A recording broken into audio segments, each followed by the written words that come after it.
केंद्रीय मंत्री किरण रिजिजू ने राहुल गांधी की ये जो वोट चोरी यात्रा है जिसकी शुरुआत उन्होंने बिहार से की है, उस पर बहुत बड़ा एक खुलासा किया है, या यूं कहें एक आशंका जाहिर की है। राहुल गांधी की इस यात्रा को उन्होंने खतरनाक बताया और उन्होंने कहा कि राहुल गांधी एक खतरनाक रास्ते पर हैं, और उन्होंने कहा कि जो प्रधानमंत्री को जब इन्होंने चोर कहा तो देश की सुप्रीम कोर्ट ने उन्हें फटकार लगाई, लेकिन राहुल गांधी सुधरने का नाम नहीं ले रहे। उनका दावा है कि ये राहुल गांधी के लिए और कांग्रेस के लिए भारी पड़ने वाला है। तो क्या केंद्रीय संसदीय मंत्री कोई इस ओर इशारा कर रहे हैं कि केंद्र सरकार कुछ एक्शन लेने जा रही है? जहां तक बात करें कानून की, तो वर्तमान कानून में झूठ बोलने के लिए कोई सजा नहीं है, झूठे आरोप लगाने के लिए कोई सजा हमने तो देखी नहीं है। राहुल गांधी लगातार 2014 के बाद से मोदी को लगातार बेईमान, झूठ, चोर, क्या क्या नहीं कह रहे हैं, लेकिन हमारे कानून में ये बोलने की आजादी के नाम पर आर्टिकल 19 के हवाले से ये कहा जाता है साहब बोलने की आजादी है। तो क्या बोलने की आजादी में केवल कांग्रेस को और विपक्षी पार्टी के नेताओं को आजादी है कि कोई जिसका जिल आ रहा है वो देश के प्रधानमंत्री को कुछ भी बोल दे रहा है? मोदी को सरेआम बिहार के अंदर नारे लगवाए जा रहे हैं कि वोट चोर गद्दी छोड़, और राहुल गांधी प्रेस कॉन्फ्रेंस करके ये कह रहे हैं कि बच्चा बच्चा इस बात को कह रहा है, यानी तुम देश के बच्चों के दिमाग में ये भर रहे हो कि वर्तमान में जो देश का प्रधानमंत्री है वो तो चोर है। किस तरह की बातें हैं कि कोई देश के प्रधानमंत्री पर झूठे आरोप लगाए, जिस पर ना सुप्रीम कोर्ट में अभी सिद्ध हुआ है, ना चुनाव आयोग में आप सिद्ध कर पाए, अभी तक कोई एप्लीकेशन नहीं दी, बस केवल मीडिया में आते हो, झूठे आरोप लगाते हो। और जबकि जितने झूठे आरोप राहुल गांधी ने लगाए सब के सब लोग माफी मांग चुके, अपनी पोस्ट डिलीट कर चुके। यहां तक कि संजय कुमार जो CSDS डाटा स्पेशलिस्ट है, उसने बाकायदा सार्वजनिक रूप से कहा कि उनसे गलती हो गई और महाराष्ट्र का जो डाटा उन्होंने दिया था वो गलत था। वो अपना बहाना कुछ भी करें, लेकिन राहुल गांधी उसी डाटे को लेकर आज भी पूरे देश में एक माहौल बनाने की कोशिश में है कि वर्तमान जो सरकार मोदी की है वो तो वोट चोरी करके बनी है। सोशल मीडिया उठा के देख लीजिए, पूरा राहुल गांधी का इकोसिस्टम पोस्ट पे पोस्ट डाल रहा है और राहुल गांधी एक महान व्यक्ति है ऐसा दिखा रहे हैं। दूसरी तरफ ऐसा बताने की कोशिश की जा रही है कि ये जो देश के प्रधानमंत्री मोदी हैं और जो केंद्र की सरकार है ये तो बेईमानी से बनी है। हालात इसी से देखिए कि उत्तर प्रदेश में कांग्रेस के जो प्रदेश अध्यक्ष हैं अजय राय, समाजवादी पार्टी के नेताओं ने ढोल नगाड़ों के साथ उनके गले में माला डालते हुए ये कह दिया कि वाराणसी सीट से मोदी को हम जीता मानते ही नहीं है, जीते तो अजय राय हैं, दूसरे नंबर पर रहे। और अजय राय मीडिया में कह रहे हैं मैं 6 राउंड तक तो आ गई था, फिर अगले राउंड में नेट बंद कर दिया गया और फिर मैं हार गया। वाह भाई वाह, तुमने अगर ऐसा देखा, तुमको यदि ऐसा लगा तो 45 दिन तक आप दावा कर सकते थे चुनाव आयोग में, और सुप्रीम कोर्ट में आज तक दावा कर सकते हो। आपने दावा क्यों नहीं करा? आज आपका इकोसिस्टम तैयार हो गया तो आज आप 1 साल बाद आगे आ रहे हो और एक आरोप लगा रहे हो। इस पर किरण रिजिजू ने जो कहा, उन्होंने कहा कि देखिए जोर सोरस कहता है कि भारत सरकार को अस्थिर करने के लिए उसने $1 ट्रिलियन रखे हुए हैं। तो क्या किरण रिजिजू कनेक्ट कर रहे हैं राहुल गांधी की यात्रा और जोर सोरस से? सवाल तो उठता है। एक अनुमान के अनुसार जो एक्सपर्ट हैं, वो जो रैलियों को कवर करते पत्रकार हैं, वो कहते हैं कि जो राहुल गांधी है उनके साथ जो काफिला चल रहा है, उनकी एक पूरी एयर कंडीशन बस साथ में रहती है, एक पूरा एक ऐसा ट्रक टाइप है जिसके अंदर बेडरूम बनाया हुआ है, और उनका खुद का स्टाफ, ऑफिस, सब कुछ लगाकर अनुमान लगाया जा रहा है कि बिहार की जो यात्रा चल रही है उसमें पर डे 1 करोड़ रुपया खर्च किया जा रहा है। अब अगर 1 करोड़ रुपया खर्च किया जा रहा है तो सवाल यह है कि जो कांग्रेस अभी पिछले दिनों तक ये कह रही थी कि हमारे पास तो चंदा नहीं है, हमारे तो पैसे नहीं है, और तो और इनकम टैक्स डिपार्टमेंट को कांग्रेस की सरकार ने जो उनके खाते में चंदा आया उसका टैक्स नहीं दिया, और उस टैक्स के लिए नोटिस है, वो कोर्ट में केस गया, कोर्ट ने कहा ये टैक्स जमा करना ही पड़ेगा आपको। तो कांग्रेस कह रही है पैसे नहीं है, दूसरी तरफ 1 करोड़ रुपया प्रतिदिन खर्च हो रहा है। तो किरण रिजिजू जो कह रहे हैं, जो आशंका जाहिर कर रहे हैं, बात में दम दिखाई। फिर चाइना ने इतना जमीन ऑक्यूपाई किया करके झूठ बोलते हैं। सुप्रीम कोर्ट ने फिर डांट लगाया। आप एक भारतीय होने के नाते इंडियन जैसे बात करो, फिर भी सुनते ही नहीं है। अब राहुल गांधी नहीं सुधर सकते अपने आप को, तो मैं कौन होता हूँ उसको सुधारने वाला? मेरा तो बात सुनेंगे ही नहीं, उनके लोगों का बात नहीं सुनता है। और राहुल गांधी कुछ बोलता है, उसके सारे एमपी बहुत ही अनकंफर्टेबल हो जाते हैं, क्योंकि वो डरते हैं ना कि अनाप शनाप बातें करेंगे, फिर इसका खामियाजा तो पार्टी को भुगतना पड़ता है, तो उनका नुकसान है। हम तो चाहते हैं कि डेमोक्रेसी में ऑपोजिशन पार्टी मजबूत हो। Strong opposition is good for healthy democracy. यहाँ तो स्ट्रॉन्ग ऑपोजिशन का तो छोड़ दीजिए, ऑपोजिशन के रूप में बेसिक काम भी नहीं कर पाते हैं, मगर देश को कमजोर करने के लिए काम नहीं किया।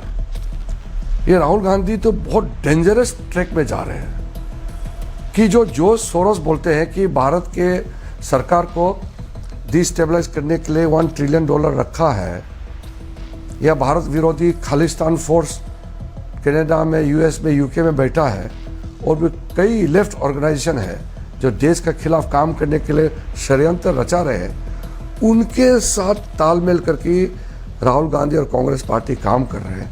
ये देश के लिए बहुत ही चिंताजनक ये एक समय है। तो क्या जॉर्ज सोरस इस पूरी यात्रा को फंड कर रहा है? अब तरीके तो उनके बहुत सारे हैं। किसी उद्योगपति को कह देंगे, यहां पर बहुत सारी एनजीओ हैं, वो एनजीओ के नाम पे खड़े हो जाएंगे, अपने कार्यकर्ताओं को ले आएंगे, और ये देश के खिलाफ माहौल बनाने में जितनी भी ताकतें हैं, चाहे वो खालिस्तानी आंदोलन रहा हो, चाहे वो किसान आंदोलन हमने देखा, सीए के प्रोटेस्ट हमने देखे, शाहीन बाग जब बन रहे थे तो पत्रकार रिपोर्टिंग करते थे, और जो खुफिया विभाग है उस तक ने बताया था कि वहां महिलाओं को बैठने के लिए 500 रुपये पर डे, खाना पीना सारा कुछ दिया जा रहा है। उस समय विवाद बना दिया कि आप हमारी महिलाओं को बदनाम कर रहे हो। बाद में चीजें खुली। अब आप सोचिए कि हजारों की भीड़ को आप दिल्ली की सड़कों पे बिठा रहे हो और 500 रुपये पर डे दे रहे हो, कितना मोटा पैसा खर्च किया होगा। इसी तरह किसान आंदोलन में फंडिंग हुई, बहुत सारी चीजें खुलकर आई, किसान नेताओं ने आरोप लगाए खुलकर टीवी पर। और वो भानु जी को मैं सुनता था, भारतीय किसान यूनियन भानु, वो अध्यक्ष खुलकर कहते थे कि राकेश टिकैत मोटे पैसे लेता है। इसीलिए देश के प्रधानमंत्री मोदी ने इन लोगों को आंदोलन जीवी कहा। तो राहुल गांधी भी क्या उसी रास्ते पर है? राहुल गांधी का पूरा कैंपेन वोट चोरी के नाम पर फर्जी मुद्दों पर है। जितने लोग राहुल गांधी ने जितना डाटा और जितनी बातें की, एक एक करके सब एक्सपोज हो गए कि वो सारा फर्जी था, झूठा था। तो फिर ये आंदोलन पूरा का पूरा क्या एक षड्यंत्र है? आप अगर कांग्रेस के प्रवक्ताओं के सोशल मीडिया अकाउंट देखोगे, पवन खेड़ा प्रवक्ता है, मैंने उनका अभी 2 दिन पहले पोस्ट देखा है, खुलेआम कह रहे हैं 2029 से पहले मध्यावधि चुनाव होंगे। अगर पवन खेड़ा प्रवक्ता ये कह रहा है कि 2029 से पहले मध्यावधि चुनाव होंगे, इसका मतलब इनकी तैयारी है। और आपको ये बताएं कि बिल्कुल बांग्लादेश की तर्ज पर, श्रीलंका की तर्ज पर, पाकिस्तान की तर्ज पर मोदी का तख्ता पलट करने की तैयारी दिखाई देती है।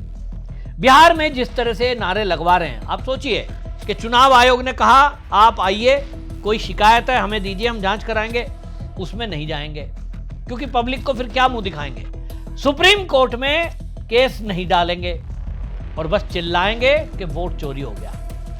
ताज्जुब की बात यह है कि लाखों लोगों ने वोट डाला, करोड़ों लोगों ने पूरे देश में वोट डाला, और करोड़ों लोगों की वोट के आधार पे सरकार को बने हुए 1 साल हो गया। लेकिन सवाल यह है कि इनकी आंख अभी क्यों खुली?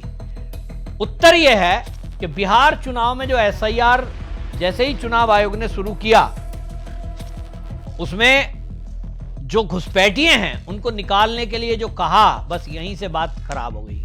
इनको लगा जो 70 साल में हम यहां घुसपैठियों को बसाने का काम कर रहे हैं, ये चुनाव आयोग एक ही झटके में इन सबको वोट डालने के अधिकार से अगर मुक्त कर देगा, तब फिर हमारा वोट कौन देगा, हमारी सरकार कैसे बनेगी? इनकी असली चिंता यही है।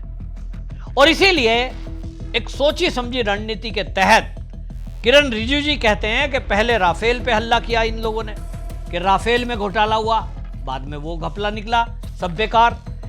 किरण रिजिजू जी कहते हैं कि चीन का मुद्दा इन्होंने उठाया कि चीन ने हमारी जमीन कब्जा ली, वो भी फेल निकला। खालिस्तानी मूवमेंट को चलाने की कोशिश की कुछ लोगों के द्वारा। आपने देखा ना किस तरह से खालिस्तानी मूवमेंट के लिए किसान आंदोलन में लोग बैठकर खालिस्तानी झंडा ले रहे थे, वो भी फ्लॉप हुआ। अब ये नया मुद्दा उठाया है और मैं प्रेस कॉन्फ्रेंस देख रहा था, राहुल गांधी, तेजस्वी यादव और कई नेता बैठे थे बिहार में। मुझे सोचकर ताज्जुब है कि एएनआई, पीटीआई, आईएनएस ऐसे बड़े चैनलों के पत्रकार वहां मूक दर्शक बने बैठे थे और जब उन्हें क्वेश्चन पूछने को कहा गया तो वो इधर उधर की बातें कर रहे हैं। किसी ने भी ये नहीं पूछा, राहुल गांधी जी आप जो आरोप लगा रहे थे वो आरोप जिसके बेस पे महाराष्ट्र का चुनाव चोरी हुआ कह रहे थे, उस संजय कुमार ने, सीएडीएस वाले ने तो माफी मांग ली। वो तो कह रहा है डाटा गलती से हो गया, डाटा गलत था। और आप आज भी कह रहे हो बैठ के महाराष्ट्र में वोट चोरी हुआ। दूसरा, कोई पत्रकार राहुल गांधी से सवाल नहीं करता। बिहार का अभी प्रेस कॉन्फ्रेंस जो हुई उसमें भी कर्नाटक का नाम राहुल गांधी ने लिया। तो भाई कर्नाटक में तो आप ही की सरकार है, आप ही का मुख्यमंत्री, उन्हीं के अंडर में डीएम, उन्हीं के अंडर में बीएलओ, सब कुछ उन्हीं का। तो आप अपनी ही सरकार को अगर वोट चोरी का आरोप लगा रहे हो तो सबसे पहले सीधा रमैया की कुर्सी खाली करो, सरकार को बर्खास्त करो। आप वहां कर्नाटक की सरकार को खुद आरोपों के घेरे में ला रहे हो, यह है षड्यंत्र। और इसीलिए किरण रिजिजू जी कह रहे हैं कि जो राहुल गांधी है अगर वो संसद में बोलते हैं वहां भी हल्ला गुल्ला और असहज की स्थिति पैदा होती है और आज मोदी पर सीधे सीधे प्रहार कर रहे हैं। मुझे लगता है केंद्र सरकार को इस पर भी एक कानून बना ही देना चाहिए कि यदि कोई भी व्यक्ति किसी देश की संवैधानिक संस्था पर, देश के प्रधानमंत्री पर, मुख्यमंत्री पर अगर इस तरह से झूठे आरोप लगाकर जनता को भड़काने का काम करता है तो उसके ऊपर कड़ी कार्रवाई करने का प्रावधान हो। वरना राहुल गांधी जैसे लोग, यदि किरण रिजिजू जी का आरोप सही है, आशंका सही है कि पीछे से फंडिंग जॉर्ज सोरोस की टीम से हो रही होगी, ऐसा उन्होंने आशंका जताई है, यदि ये है और 1 ट्रिलियन वो कह रहे हैं कि डॉलर रखे हुए हैं, तो अब आप सोचिए 1 ट्रिलियन कितना होता है। मतलब किसी देश का तो बजट है। तो भाई कुछ भी बवाल कराया जा सकता है। ऐसे देश के अंदर लालची लोग बहुत हैं, गुंडे बदमाश बहुत हैं, जिनको आप 10 लाख रुपए दे दो उनसे कहीं भी दंगा फसाद करा दो। तो भाई ये बहुत बड़ा एक षड्यंत्र अगर है तो इसको खुलासा तत्काल एजेंसियों को करना चाहिए और देश के सामने सच्चाई लानी चाहिए। आपकी इस पर क्या राय है कमेंट में जरूर लिखें, वीडियो शेयर करें। वंदे मातरम।